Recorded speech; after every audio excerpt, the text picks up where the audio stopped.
এক গৃহস্থের বাড়িতে চুরি, নগদ টাকা, সোনার গহনা এবং আসবাবপত্র নিয়ে চম্পট দিয়েছে বলে খবর। ঘটনাটি ঘটেছে মালদার মানিকচকের চৌকি মির্দাতপুর গ্রাম পঞ্চায়েতের শ্যামপুর এলাকায়। রবিবার ভোররাতে আফসার মমিনের বাড়িতে চুরির ঘটনাটি ঘটে। ঘটনা সম্পর্কে জানা গিয়েছে, রবিবার ভোররাতে অন্যান্য ঘরে ঘুমিয়েছিলেন পরিবারের সদস্যরা। সেই সুযোগে ছাদ দিয়ে ঘরে ঢুকে শোকেস থেকে আনুমানিক 1 লক্ষ টাকা, সোনার গহনা এবং প্রয়োজনীয় আসবাবপত্র নিয়ে পালায় দুষ্কৃতীরা বলে দাবি সামিনা বিবির।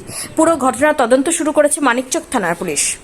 কিভাবে চোর ঢুকলো দেখতে পাইনি।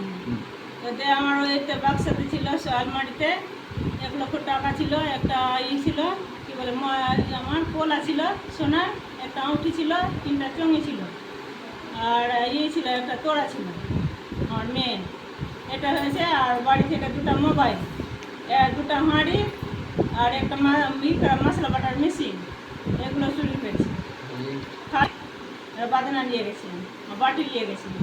মানে আমি বুঝতে পারছি না কিভাবে এতদিন থেকে চুরি হলো না। এটা আমি তো গেটে তালা মারিনি, উপরে এরকম ছিল, আমরা ঘুমিয়েছিলাম বাড়িতে। এটা বাড়িতে কেউ ঘুমায়নি, যেটা ঘুমিয়েছিল ওটাই তো চুরি হয়েছে।